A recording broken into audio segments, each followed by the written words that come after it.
Magandang araw mga bata! Halina't ating simulan ang ating aralin. Ang ating aralin sa araw na ito ay pagbabasa ng mga salita. Kaya mo na bang magbasa? Ano ang kaya mo nang basahin? Kung nais mong matutong magbasa, ating simulan ito. Sa araling ito, inaasahan na mababasa mo ng wasto at may damdamin ang mga salita. Tingnan ang larawan ng babae. Tama ka, siya ay umaakyat sa hagdanan. At kung titingnan ninyo ang larawan, siya ay humahakbang ng dahan-dahan o isa-isa bawat hagdanan. Tulad ng iyong pag-unlad sa pagbabasa o tulad ng iyong pag-aaral, kailangan natin itong hakbangin ng dahan-dahan upang makatapos ka sa iyong pag-aaral. At para matuto ka ring magbasa, kailangan mong hakbangin isa-isa at dahan-dahan ang bawat hagdanang ito para matuto kang magbasa. Inihahalin tulad ko ang pagbabasa sa pag-akyat sa hagdanan. Ngunit ano po ba ang pagbabasa? Ang pagbabasa ay pagbibigay ng kahulugan sa mga nakasulat na simbolo, gaya ng letra at pagsasama ng mga ito. Tingnan ang paghakbang ng lalaking ito. Kailangan, sa pag-aaral ng pagbabasa, kailangan hakbangin o tapakan ang hagdanan ng dahan-dahan at may pag-iingat. Ang unang hagdanan ay ang pagbigkas o pagsasatinig ng tunog ng mga titik. Pangalawa, kung alam mo na ang mga tunog ng titik, maaari mo nang hakbangan ang pagkilala sa mga titik.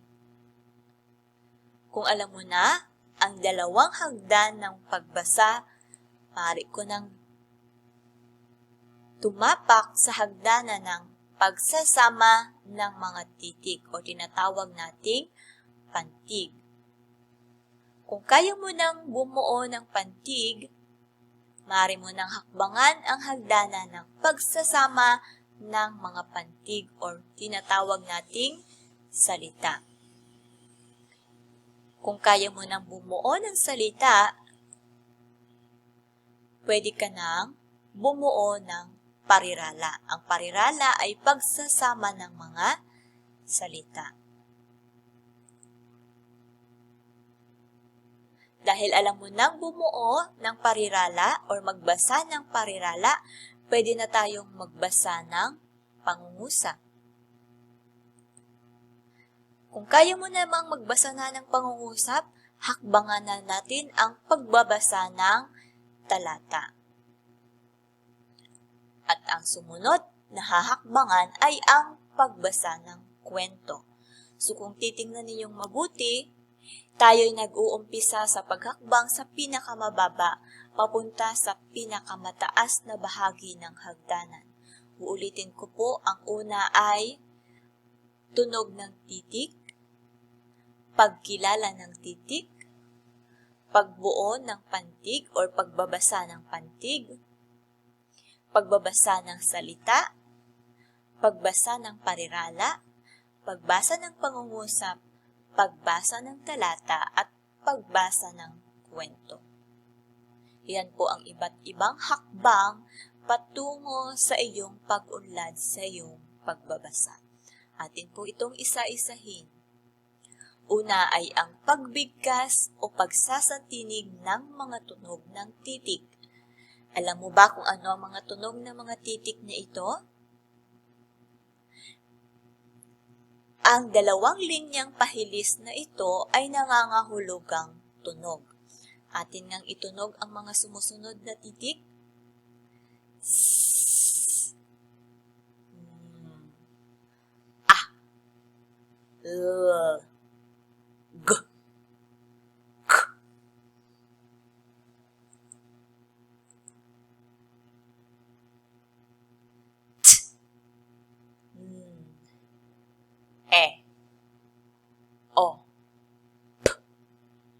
R. So, yan po ang mga tunog ng titik. Ngayong alam mo na ang mga tunog ng titik, atin nang kilalanin ang mga titik. Ito ay malaki at maliit na titik A. Ito naman ay malaki at maliit na titik D. Malaki at maliit na titik R. Malaki at maliit na titik M. Malaki at maliit na titik P. Ikaw naman, anong mga titik ito?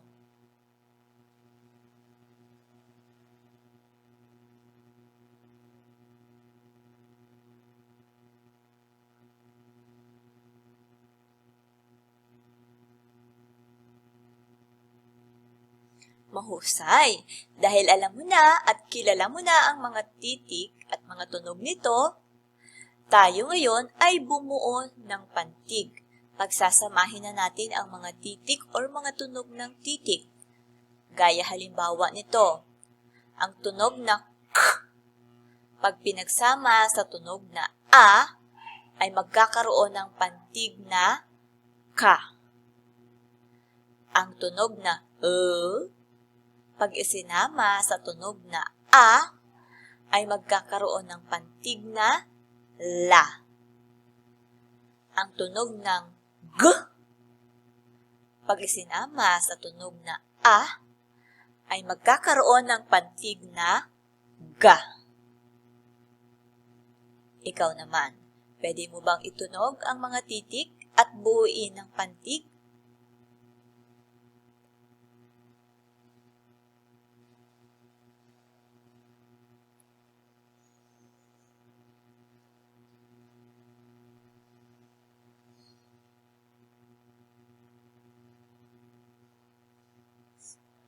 Mahusay!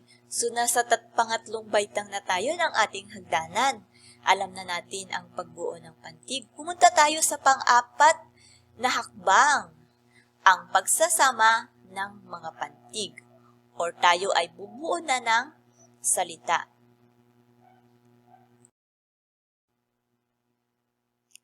Ang pantig na ba, pag isinama sa pantig na ta, ay mabubuo ang salitang bata. Ang pantig na ba, pag isinama sa pantig na sa, mabubuo ang salitang basa. Pantig na ma, pag isinama sa pantig na ta, ang mabubuong salita ay mata.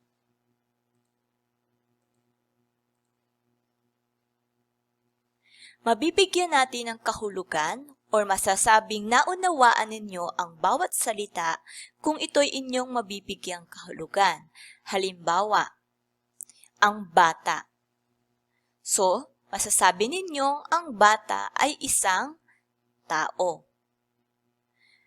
Ang salitang basa, maaari ninyong itong maunawaan kung kaya ninyong bigyan ng kahulugan. Maaari ito'y gumamit kayo ng larawan tulad ng inyong nakikita.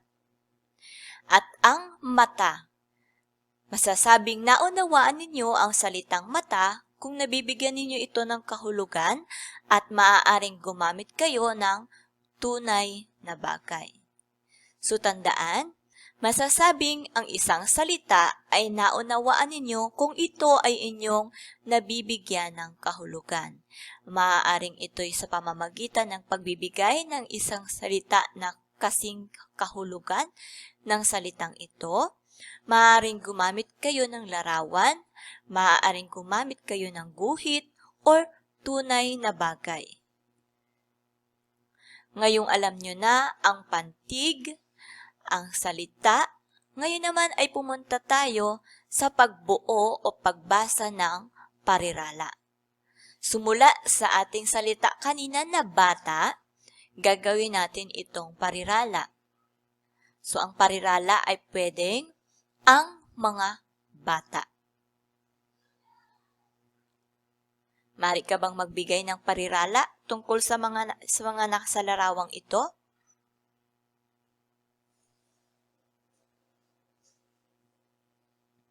Mahusay. Ngayon naman, tayo ay magbasa na ng pangungusap. So kung kanina tayo ay may salita at may parirala, ang sumunod na hakbang ay ang pagbuo ng pangungusap or ang pagbasa ng pangungusap. Halimbawa, ang ating paringlarawan ay itong dalawang bata. So maaaring ang pangungusap na buuin mo, ang mga bata ay nagbabasa. Pwede rin namang ang mga bata ay mabilis magbasa. Tandaan, ang pangungusap ay nagsisimula sa malaking titik at nagtatapos sa tuldok. Ikaw, maaari ka bang bumuo ng pangungusap gamit ang larawang ito?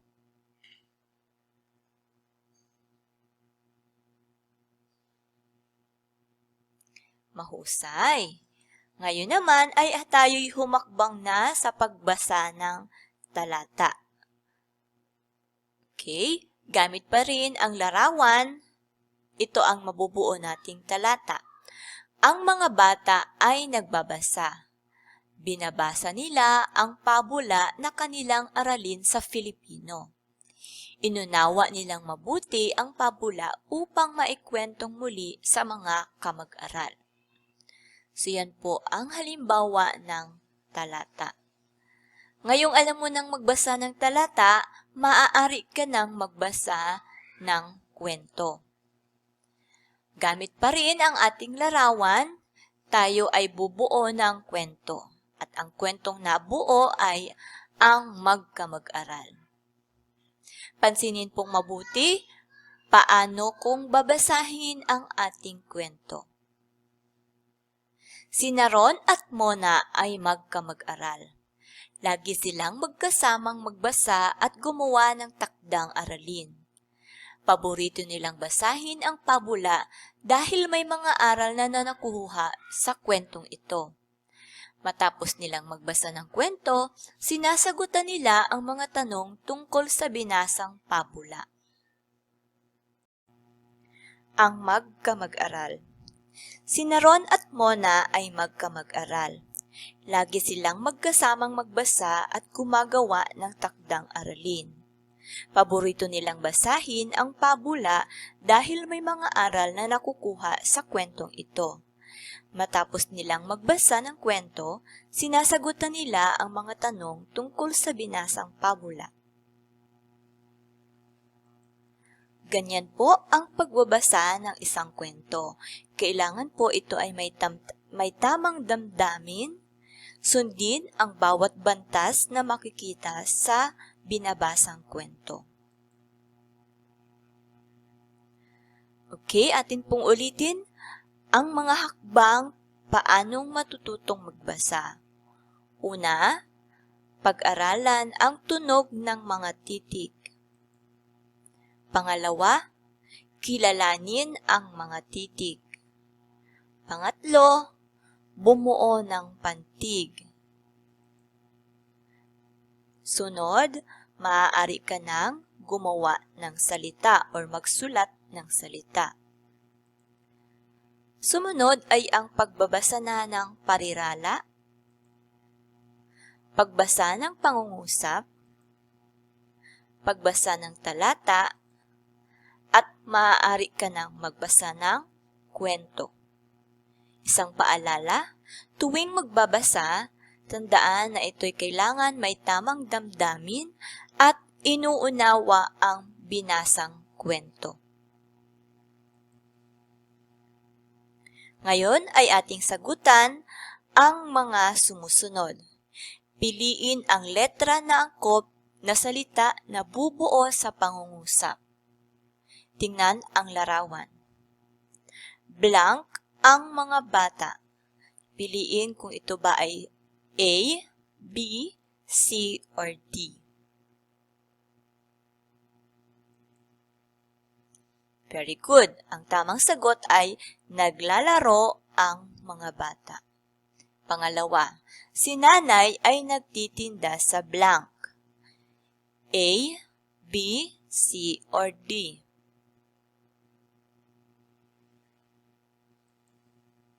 Mahusay. Ang nasa larawan ay palengke. Sumunod na larawan. Blank si bunso. A, B, C, or D?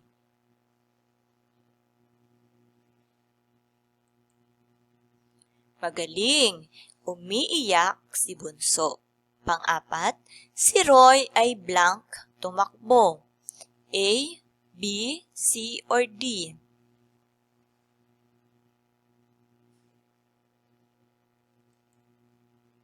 Magaling. Ang tamang sagot ay mabilis. So, ibig sabihin po nito, nauunawaan mo na ang mga salita. Ngayon naman ay bumuo ng salita gamit ang pantig na nasa kahon. So, ang mga pantig ay wa, ka, ma, la, ga, sa, ta, da, ha, da, ba, ra. Bumuo ng salita gamit ang mga pantig na iyan.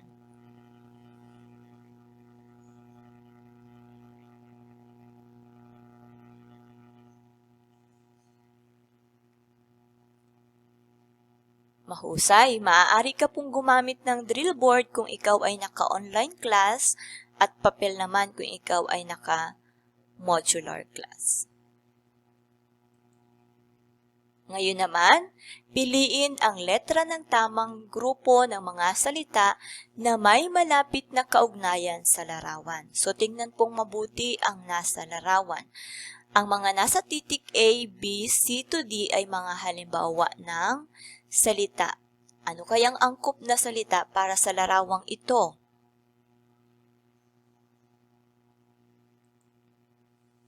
Magaling. Ang nasa larawan ay para kay nanay. Pangalawang larawan, anong masasabi mo or anong salita ang angkop dito?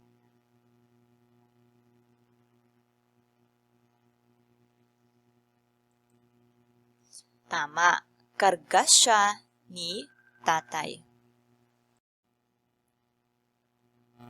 Tingnan naman ang pangatlong larawan. Ano kaya ang nababagay na pangungusap sa larawang ito?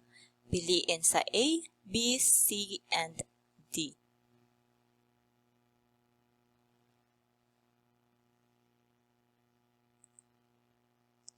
Tama ka. Ang tamang sagot ay titik B. Pinakakain ng nanay ang bata.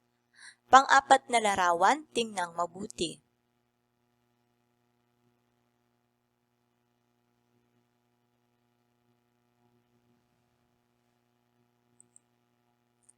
Ang tamang sagot ay naglilinis ng bahay.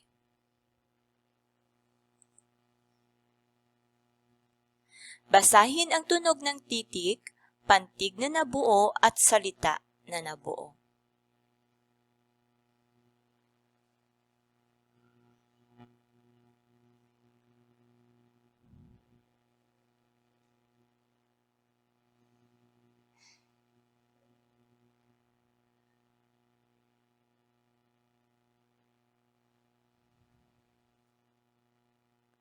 Okay?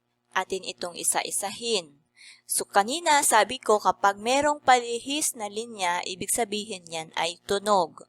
So, B, A, ba, S, U, su, R, A, ra. So, ang nabuo nating mga pantig ay ba, su, at ra. Na kapag pinagsama natin, mabubuo ang salitang basura na nangangahulugan itong larawang ito. Magaling po mga bata, nakabuo na tayo ng pantig, salita na alam na rin natin ang kahulugan.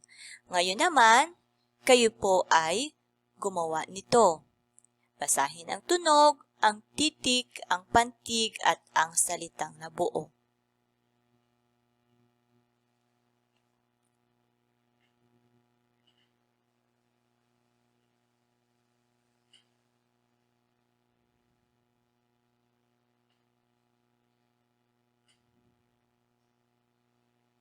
Mahuhusay mga bata, marunong na kayong bumuo ng salita at nauunawaan na rin ninyo ito.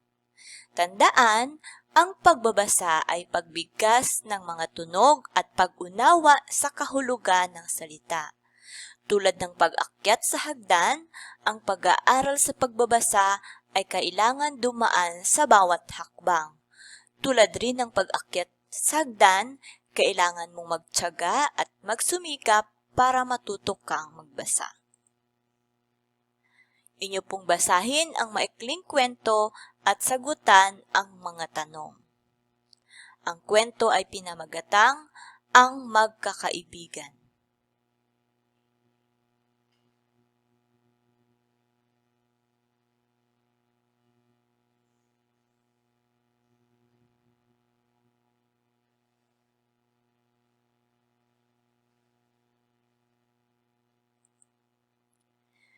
Maraming salamat mga bata sa inyong pakikinig. Tandaan, paalala po sa inyong lahat, ang pagbabasa ay hindi minamadali. Kailangan ito ay dahan-dahan para alam mo kung paano ang matutong magbasa at maunawaan mo ang bawat kahulugan ng bawat salita. Muli, maraming salamat sa inyong pakikinig mga bata. Paalam!